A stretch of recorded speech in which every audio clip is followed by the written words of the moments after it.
Last thing I want to touch on today, and just very vaguely on this, the big beautiful bill, how it may impact Medicare, Medicaid, things like that. Yeah. From your line of work, at least, what do you see on that? Yep. So it's hard to say. I mean, we don't have a lot of insight on it quite yet, right? We'll have a lot better answer, more clear answers here when we get closer to open enrollment, when all the plans have to be built and ready to go for AEP.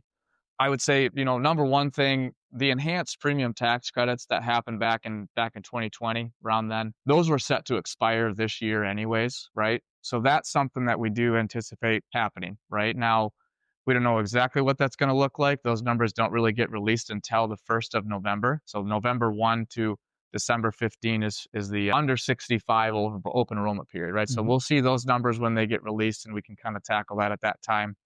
On the Medicare front, last year there was some legislations that were passed that did change Medicare, benefits a little bit. One in particular was the prescription drug coverage, right, which I think was a very positive change. But something like that, having a change like that, implemented other changes on the carrier side and the other benefit side, the medical side. We foresee that happening more in this next year, right? So I think with that, just having somebody that is going to be able to navigate and understand what these changes are and how much impact they're going to be, I think that's what you need to find, right? Because it is going to be a little more disruption than we've seen in years past. Do we know exactly what it's going to look like? No, but probably something fairly similar to what we saw last year.